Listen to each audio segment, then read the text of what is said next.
Malinda nuk ka ndryshuar fare dhe kjo vëret nga një interviste përpara shumë viteve, ku ka qenë dhe intervista e fundit e Atë Zef Plumit.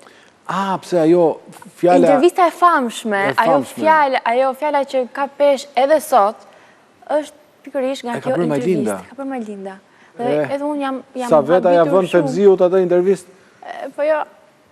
është intervista e Malindës. E vërtet kjo, për siguri. Nuk e di, e gjejmë dot apo jo? E kemi si pjesës. Sepse nëse kanë një moment që duhet ta dëgjojmë atë fjalë të Atë Zef Plumit, është pikërisht këtë periudhë që po kalon Shqipëria dhe Kosova. Janë disa fragmente në fakt nga intervista. Ka qenë një eksperiencë e jashtëzakonshme, bëre shumë mirë Fabi që na e rikujtove. Faleminderit edhe ty, Malinda, që ke realizuar këtë material të fundit. Kam përshtypjen që fill pas pak ditësh, pastaj Padre Zefi ka shkuar në Itali për të kuru. Atëherë është intervistë e vitit 2007 i bie, apo jo? Po. 2007. Është intervista e fundit, me sa unë di, sepse pastaj Padre Zefi, sikur se thatë, ka shkuar në Rom dhe atje është ndarë me ne përfundimisht. Po, unë kam një përshtypje se ai e ndjente këtë. Dhe donte ai që ta bënte këtë intervistë. Shumë më pyesje duhet të jesh shumë krenare për këtë.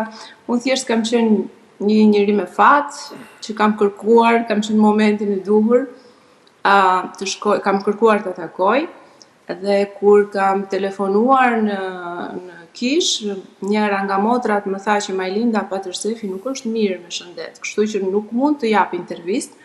Megjithatë, tha unë do të bisedoj me të, dhe pas 10 minutash, Atë Zefi më ka thirrë në telefon, edhe tha, Atë Zefi jam. Ti tha mere kamermanin dhe ja këtu me gjithë kamerman, mos e ja vetëm.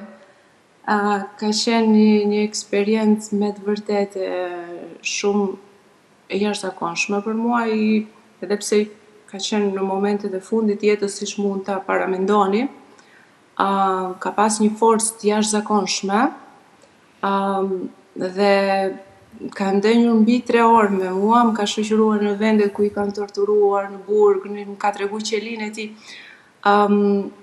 Nuk e di, më ka dhënë një forcë shumë të madhe dhe për mua është prej atij momenti, përveç bekimit që ma ka dhënë, domethënë përpara se sa të shkonte, prej atij momenti është kthyer në një atë tim shpirtëror, sepse e vrej që në shumë momente të jetës kur i kemi ato down, them, po çfarë është kjo, asnjë gjë, çfarë kanë hequr të tjerët, kjo nuk është asnjë gjë dhe do kaloj.